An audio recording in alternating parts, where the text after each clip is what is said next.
All right, now that we are actually moving on to research-based speeches and also extemporaneous or outline-based speeches, I thought I'd just go ahead and make a little instructional video to kind of preview the process and show you what to look for. As a side note, I've just loved your self-concept object speeches and appreciate the effort you put in and the willingness you were to share this information. And I really appreciate those of you who are going in and making such wonderful comments after you watch the speeches. Just really a great class, and I'm still slightly tripping that we aren't in person. But here we go. From now on, you're going to actually be working off of a keyword outline in order to do your speeches, your last two speeches for the course. So I'm going to just show you what to look for in this module and where to find good samples and underline some of the process that you'll be going through. So you'll notice that your next speech assignment, it's going to be a teach the class. You're going to pick any interpersonal concept or a theory that interests you. Maybe you're already researching it for your own personal interest, but it's going to be something maybe that you've always intrigued with regard to your friendships, your family relationships, your romantic partners, or your coworkers, anyone with whom you have an ongoing relationship.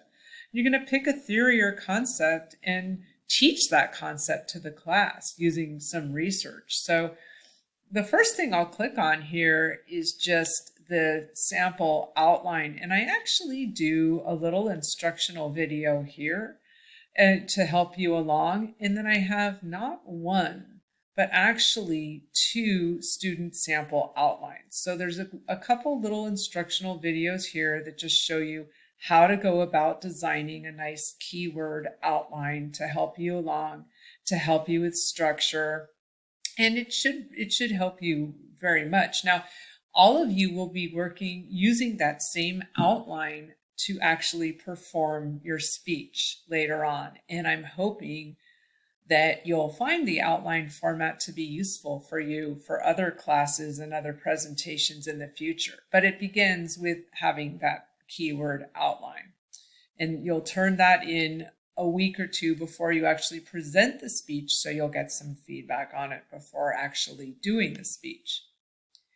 So next, you're going to see the directions for the assignment. Now, don't worry, your speech itself isn't due until after spring break on April 11th to be posted or, of course, performed in Zoom. I really hope more of you will join our Zoom sessions because it's very nice to have people talking in real time. But at any rate, this gives you the directions for the speech, where again, you're going to select any interpersonal concept or a theory, and that's what you're going to base your speech on. And if you're having trouble finding something, I actually put some suggestions in here for you for theories that might be interesting for you to look at. This can be anything in the book. And if you're really stuck, I even write, just look in the glossary in the back and find something that intrigues you. But I also list a bunch of samples here. In addition, I had this woman's permission to use her speech as an example, where you can click on her speech and watch that speech as one example. So you have sample outlines and you also have the sample speech. Followed by, I'm put in a link for a second student sample for her speech. I'm going to see if I can find a better way to link hers, but for now, you can just copy the second one if you want to see another speech into your browser and click on it, and it's good to go. I think they're both two great examples of this speech with the structure, with the research, and should really help you along. So that's essentially what that looks like. And of course, there's a rubric here, just like there's a rubric for the outline and everything else. Now, the next thing I want to just talk about is you're going to be working in peer groups, just asynchronous, obviously, peer groups for the next couple of weeks. The first in Canvas randomly generated these groups for you.